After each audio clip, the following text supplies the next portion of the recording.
പ്രിയമുള്ളവരെ, ഏവർക്കും എൻ്റെ ആത്മനമസ്തേ. ഇന്ന് ഞാൻ നിങ്ങളുമായിട്ട് പങ്കുവെക്കാനായിട്ട് പോകുന്നത് പണ്ട് ഞാൻ എവിടെയോ കേട്ടിട്ടുള്ള ഒരു അനുഭവ കഥയാണ്.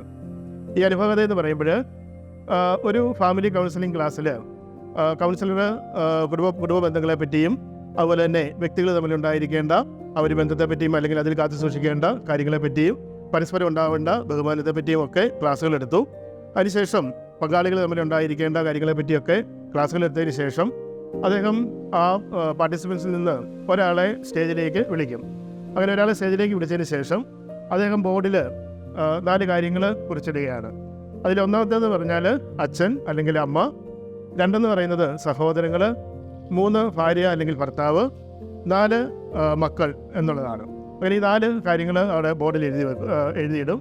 അതിനുശേഷം ആ സ്റ്റേജിലേക്ക് വന്ന ആളുടെ അടുത്ത് ഒരു ഡസ്റ്റർ കൊടുത്തതിന് ശേഷം അദ്ദേഹം ഇങ്ങനെ പറയും: ഈ 4 പേരിൽ ഒരാൾ നിങ്ങളുടെ ജീവിതത്തിൽ നിന്ന് നഷ്ടപ്പെടേണ്ടതായിട്ടുണ്ട്. അതായത് ഒരാൾ നിർബന്ധമായിട്ടും നഷ്ടപ്പെട്ടേ പറ്റുകയുള്ളൂ.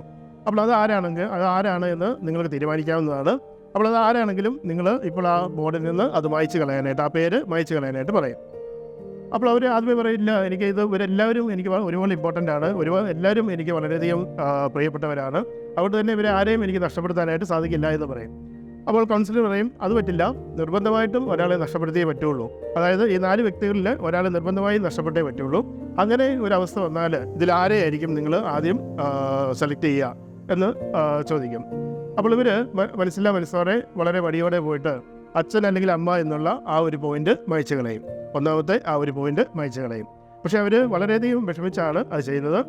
അപ്പോൾ കൗൺസിലർ അവരോട് ചോദിക്കും, എന്തുകൊണ്ടാണ് ആ ഒരു അച്ഛൻ അല്ലെങ്കിൽ അമ്മ എന്നുള്ള ആ ഒരു എൻട്രി നിങ്ങൾ മായ്ച്ച് കളഞ്ഞത് എന്ന് ചോദിക്കും. അപ്പോൾ അവർ പറയും, എൻ്റെ അച്ഛനും അമ്മയ്ക്കും വളരെയധികം പ്രായമായി, അവരിനി അധികം കാലം എന്നോട് ഒപ്പമില്ല, അതുകൊണ്ട് തന്നെ മറ്റുള്ള എല്ലാവരെക്കാട്ടിലും എനിക്ക് ഏറ്റവും ആദ്യം ഒരുപക്ഷെ എന്നിൽ നിന്ന് നഷ്ടപ്പെട്ടു പോകുന്നത് അവരായിരിക്കും. അതുകൊണ്ടാണ് അവരെ തന്നെ ഞാൻ ആദ്യമേ സെലക്ട് ചെയ്തത് എന്ന് പറയും. അപ്പോൾ കൗൺസിലർ സമ്മതിക്കും.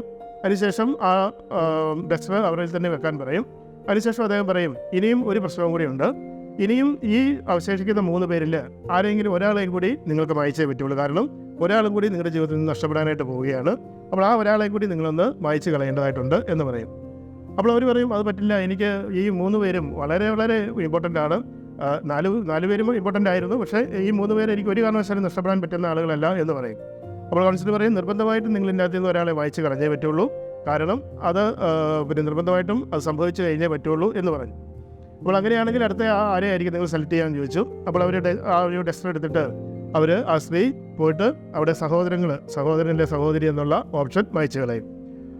അതിനുശേഷം അവർ വന്നിട്ട് പറയും, ഇനി എന്നോട് ഇങ്ങനെ ഒരു കാര്യം ആവശ്യപ്പെടരുത്, കാരണം ഇനി ഉള്ള 2 ആളുകളെയും ഒരു കാരണവശാലും എനിക്ക് നഷ്ടപ്പെടുത്താനായിട്ട് സാധിക്കുന്നില്ല, അതുകൊണ്ട് തന്നെ ഇനി എന്നോട് ഇങ്ങനെ ഒരു കാര്യം ആവശ്യപ്പെടരുതെന്ന് പറയും.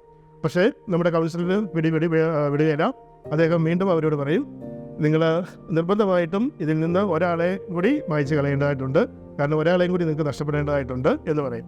അപ്പോൾ അവർ കണ്ണുകളെല്ലാം നിറഞ്ഞു ഒഴുകാനായിട്ട് തുടങ്ങും. വളരെയധികം ടെൻഷനിലാവും, വളരെയധികം സങ്കടത്തിലാവും. അവർ വളരെയധികം ദുഃഖത്തോടെ അവർ കരഞ്ഞുകൊണ്ട് അവിടെ ഇരിക്കും. അപ്പോൾ കൗൺസിലർ പറയും, നിർബന്ധമായിട്ടും നിങ്ങൾ ഇതിനകത്ത് നിന്ന് ഒരാളെയും കൂടി നഷ്ടപ്പെടുത്തിയേ പറ്റുള്ളൂ, കാരണം അതാണ് ജീവിതത്തിൻ്റെ അവസ്ഥ എന്ന് പറയുന്നത്. അതുകൊണ്ട് നിർബന്ധമായിട്ടും നിങ്ങൾ ഒരാളെയും കൂടി വായിക്കാനായിട്ട് പറയും. അപ്പോൾ അവർ എണീറ്റ് പോയി ആ ഡസ്റ്റർ കൊണ്ട് മനസ്സോടെ കരഞ്ഞു കലങ്ങിയ കണ്ണുകളുമായിട്ട് അവർ ആ ബോർഡിലേക്ക് നിന്ന് അവിടെ മക്കൾ എന്നുള്ള ഓപ്ഷൻ മായ്ച്ച് കളയും.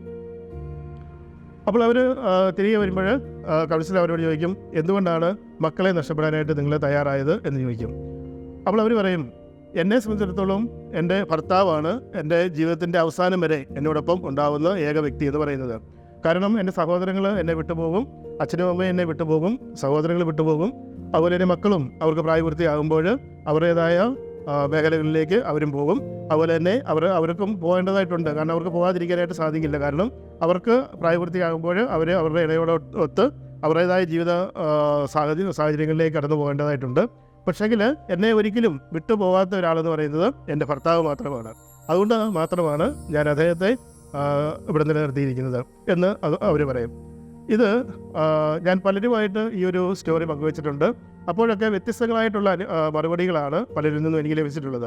തീർച്ചയായിട്ടും എന്നെ കേട്ടുകൊണ്ടിരിക്കുന്ന നിങ്ങൾക്കും ഇതിൽ നിന്ന് വ്യത്യസ്തമായിട്ടുള്ള മറുപടികളായിരിക്കും ഉണ്ടായിരിക്കുക. പക്ഷേങ്കിൽ ഇവിടെ നമ്മൾ ചിന്തിക്കേണ്ട ഒരു വളരെ വലിയൊരു സത്യം ഒളിഞ്ഞു കിടപ്പുണ്ട്. നമുക്കറിയാം പ്രിയപ്പെട്ടവരെ, നമുക്ക് ലഭിച്ചിരിക്കുന്ന നമ്മുടെ ജീവിത പങ്കാളി എന്ന് പറയുന്നത് നമുക്ക് എത്രമാത്രം പ്രാധാന്യം അർഹിക്കുന്നതാണ് എന്നുള്ളത് നമുക്ക് ഈ ഒരു കഥയിൽ നിന്ന് മനസ്സിലാക്കാവുന്നതാണ്. അതായത് നമ്മളുടെ ജീവിതാവസാനം വരെ നമ്മളോടൊപ്പം ആയിരിക്കുന്ന ഏക വ്യക്തി എന്ന് പറയുന്നത് നമ്മുടെ ജീവിത പങ്കാളി മാത്രമാണ്. അതായത് മറ്റുള്ള എല്ലാ വ്യക്തികളും നമ്മളോടൊപ്പം ഉണ്ടായേക്കാം, പക്ഷേങ്കിൽ നമ്മുടെ എല്ലാ അവസ്ഥകളിലും, നമ്മുടെ നന്മകളിലും തിന്മകളിലും ആരോഗ്യത്തിലും അനാരോഗ്യത്തിലും എല്ലാം നമ്മളോടൊപ്പം ആ ജീവിതം പങ്കിടാനായിട്ട്, ജീവിതം ഷെയർ ചെയ്യാനായിട്ട് ഉള്ള ഏറ്റവും ആധികാരികമായിട്ടുള്ള ഏറ്റവും പ്രധാനപ്പെട്ട വ്യക്തി എന്ന് പറയുന്നത് നമ്മുടെ ജീവിത പങ്കാളി തന്നെയാണ്. അതുകൊണ്ട് തന്നെ നമ്മൾ ജീവിത പങ്കാളിയുമായിട്ട് എന്തെങ്കിലുമൊക്കെ ചെറിയ ചെറിയ അസ്വാരസ്യങ്ങളൊക്കെ ഉണ്ടെങ്കിൽ, ചെറിയ ചെറിയ പ്രശ്നങ്ങളൊക്കെ, പിണക്കങ്ങളോ പ്രശ്നങ്ങളൊക്കെ ഉണ്ടെങ്കിൽ അതൊക്കെ ഒന്ന് വിട്ടുകൊടുത്തുകൊണ്ട്, അതൊക്കെ ഒന്ന് ക്ഷമിച്ചുകൊണ്ട്, സഹിച്ചുകൊണ്ട് അവരെ കൂടുതൽ ചേർത്ത് പിടിക്കാനായിട്ടും, അവരെ കൂടുതൽ സ്നേഹിക്കാനായിട്ടും, അവരെ കൂടുതൽ ബഹുമാനിക്കാനായിട്ടും, അവർക്ക് അർഹമായിട്ടുള്ള പ്രാധാന്യം നൽകുവാനും ഒക്കെ ആയിട്ട് നമ്മൾ ശ്രദ്ധിക്കേണ്ടതാണ്.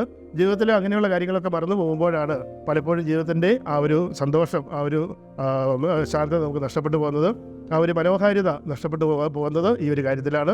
അപ്പോൾ അതുകൊണ്ട് തന്നെ നമുക്ക് നമ്മുടെ ജീവിത പങ്കാളി എത്രമാത്രം പ്രാധാന്യമാണ് എന്നുള്ളത് ഈ ഒരു കഥയിലൂടെ മനസ്സിലാക്കിക്കൊണ്ട് നമ്മുടെ ജീവിത പങ്കാളിയെ നമ്മുടെ ജീവിതത്തോട് കൂടുതൽ കൂടുതൽ ചേർത്ത് പിടിക്കാം. അങ്ങനെ സന്തോഷമുള്ള, സമാധാനമുള്ള ഒരു കുടുംബജീവിതത്തിന് ഉടമകളായിക്കൊണ്ട് സന്തോഷമുള്ള വ്യക്തികളായിട്ട് മാറുവാനായിട്ട് നിങ്ങൾക്ക് ഓരോരുത്തർക്കും സാധിക്കട്ടെ എന്ന് ആശംസിച്ചുകൊണ്ട് മറ്റൊരു വീഡിയോയിൽ മറ്റൊരു സബ്ജക്റ്റുമായി കാണുന്നതുവരെ നിങ്ങളുടെ സ്വന്തം Yascha. Yasha Living, synchronizing the art, tactics and spirituality.